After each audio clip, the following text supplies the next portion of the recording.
Hello everybody, it is Deputy Gibson here bringing you another commentary, and this topic is going to be basically the same as all the others. It's going to be about Black Ops 2, but let's get into the gameplay right now. Right now we're playing Kill Confirmed on Interchange. I had a really good, the whole game wasn't good, the beginning and the end were good, but I'm using the ACR Silence.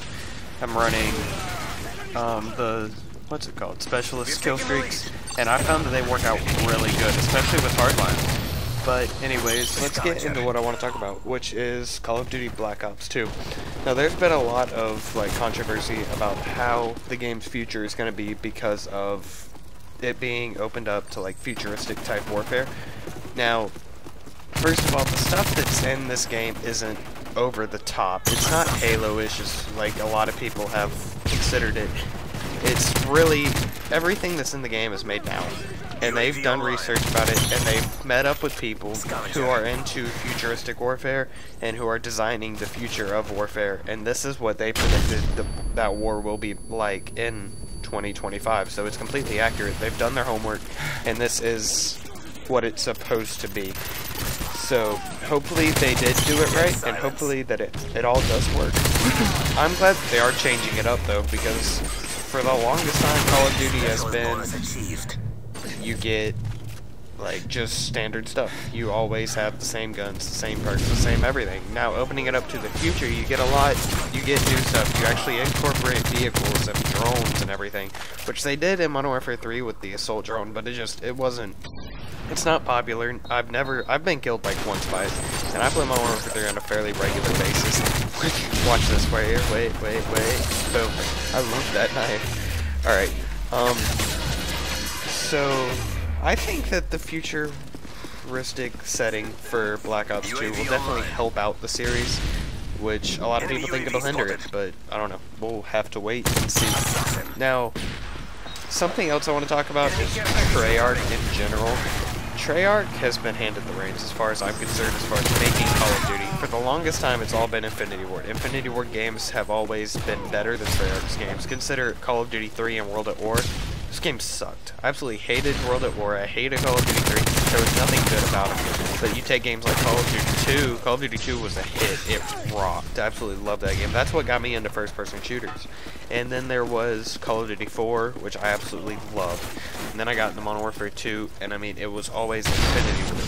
But now, with all the legal problems with Infinity Ward and Weston Zampella and all them leaving and going to an EA company, I don't think they'll be around much longer. That's why they've been incorporating Sledgehammer games and Raven Software. And the reason is because they don't have the team that they need to create the good games, so they're having to get third-party help to help them with the games.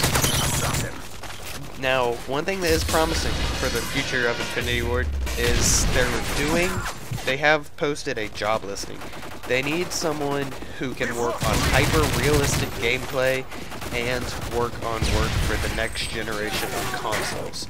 Now, if you know the patterns of when Call of Duty comes out and when Treyarch releases a game and when Infinity Ward releases a game, then Infinity Ward will be releasing their game next year in 2013.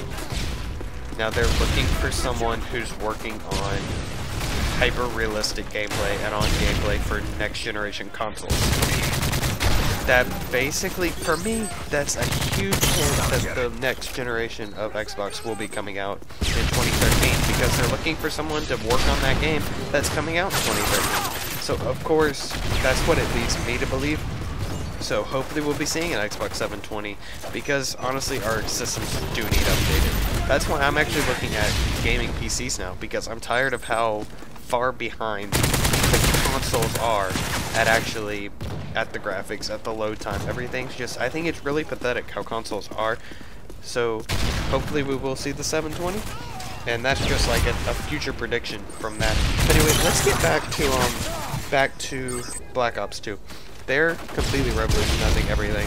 On top of actually putting the futuristic style of gameplay, they're calling it the Creative Class 2.0. Which I believe I covered something about a new Creative Class system in a video, I'm not sure. But the way this works, they're completely removing tiers. You no longer have a primary slot, a secondary slot, an equipment, a tactical, a first, a second, and third perk. You don't have those slots anymore. Instead, you're given 10 points, and everything's worth like 1 or 2 points. Or I don't know how they're gonna work it, but you get to use the points on whatever you want. So technically, if you say that primary weapons are 1 point, you can get 10 primary weapons, but that's all you would have. That's the way I understand it.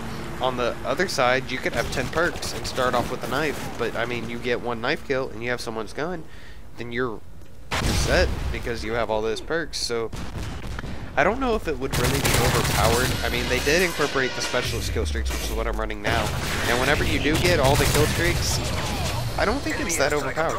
So I think that it's a really cool idea they're having. I've always wished that they would try to do something like this. So hopefully that'll work. Now the meat and potatoes of Black Ops 2, the thing that everyone is looking forward to. I could care less about multiplayer at this point, just because of the fact that Zombies is returning. Zombies has been changed drastically.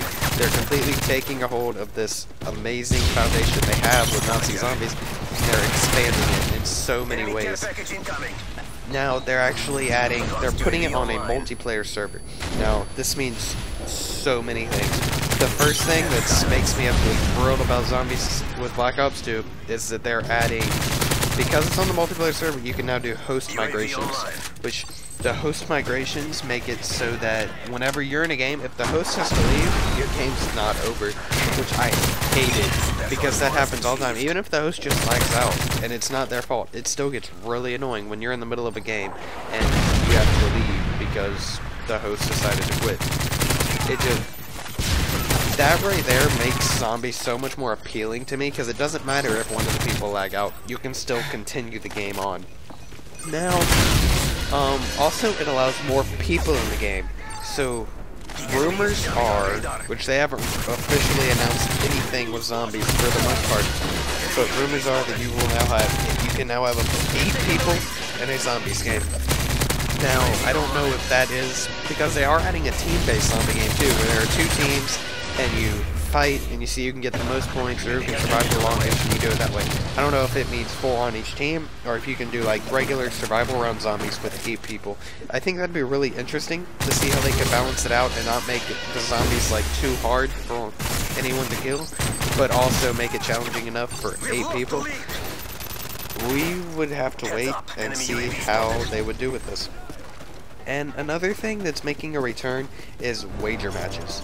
Now, with the wager matches returning, they're incorporating the futuristic style of gameplay. They're adding the they're not the assault drones, but the drones and all the cool robot things that are in the game. They're incorporating that into the wager match by having this game mode where there are these turrets all over the map, and there are different drones, and the object of this game is to hack the turrets and the drones and have them on your side.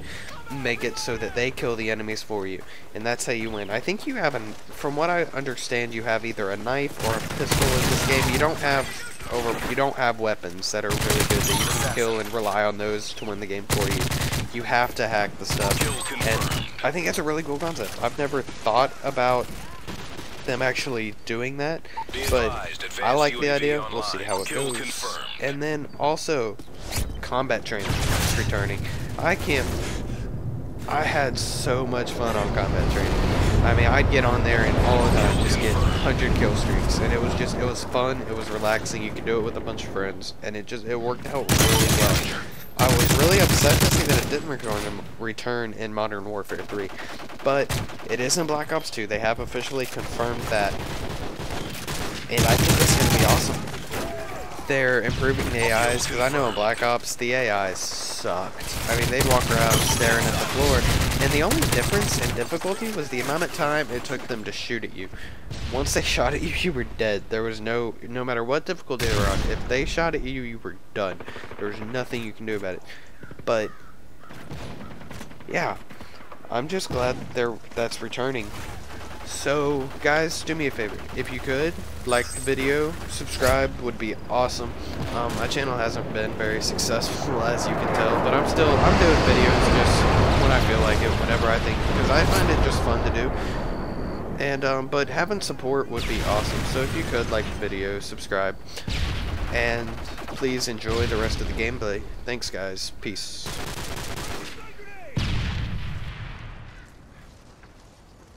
UAV online. Enemy down! Target neutralized! C4!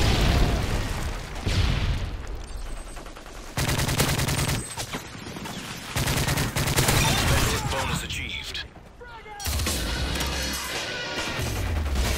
Assassin.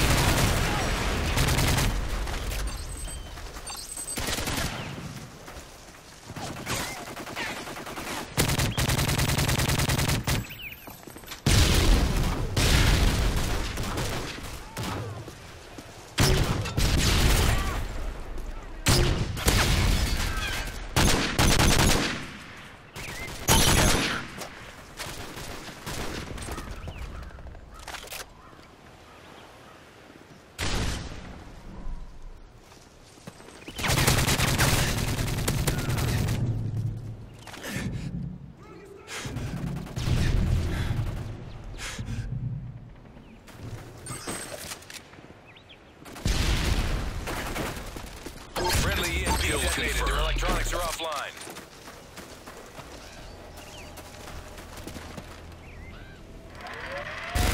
Dead silence.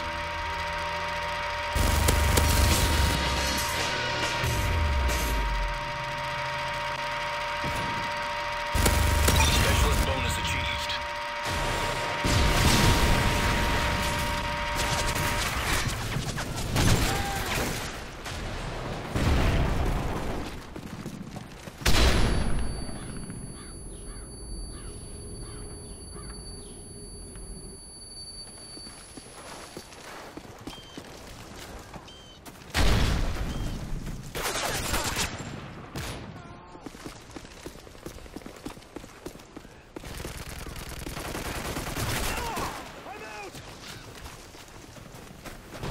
Kill confirmed. Keep it up, squad.